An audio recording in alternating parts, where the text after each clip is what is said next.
Hello, আসসালামু আলাইকুম সবাইকে। সবাই কেমন আছেন? আশা করি সবাই ভালো আছেন। আলহামদুলিল্লাহ আমিও ভালো আছি। তো রাস্তা দিয়ে যাচ্ছিলাম, তো দেখি মামা ছোলা বুট বিক্রি করতেছে।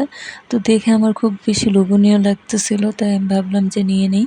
তো মামাকে বললাম, "মামা বানান, ৳10 র বানান।" তো অল্পই নিচ্ছি, যেহেতু আমি এক জায়গায় যাচ্ছি, বেশি নিতে পারবো না। রাস্তায় আমি এত কিছু খাওয়াটা পছন্দ করি না, তাই ৳10 নিয়ে নিয়েছি। তো বানাচ্ছিল, দেখতেছিলাম, খুব ভালো লাগতেছিল। আমার রাস্তায় এরকম স্ট্রিট ফুডগুলা কিন্তু খুব ভালো লাগে। আমি যদি ফ্রি থাকি বা কোনো রকম কাজ না থাকে, তাহলে আমি খাই। মানে ভালো লাগে আমার স্ট্রিট ফুড। আমরা আজকালকার দিনে সবাই রেস্টুরেন্টে খেতে পছন্দ করি, কিন্তু স্ট্রিট ফুডও অনেকে আছে খুব বেশি লাইক করে। তার মধ্যে আমি একজন, আমার স্ট্রিট ফুড খুবই বেশি ভালো লাগে।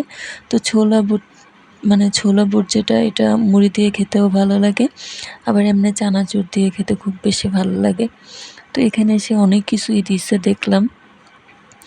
তো একটা জিনিস কি, আমরা ঘরে যেরকম বানাই ওইটা কিন্তু খুব স্বাস্থ্যকর হয়, কিন্তু যত যাই বলেন বাহিরেরটা কেন জানি একটু বেশি মজা লাগে।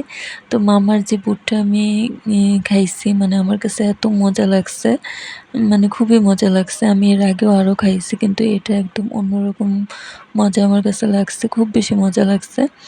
তো এখানে চানাচুরও দিছিল সে। এটা চিকন চানাচুর। মোটা চানাচুরের থেকে আমার কাছে এই চিকন চানাচুরগুলো বেশি ভালো লাগে। তো দেখেন, দেখতে যেরকম ভালো লাগতেছে, খেতেও খুব বেশি মজা হয়েছিল। মানে খুব বেশি ভালো লাগছিল আমার।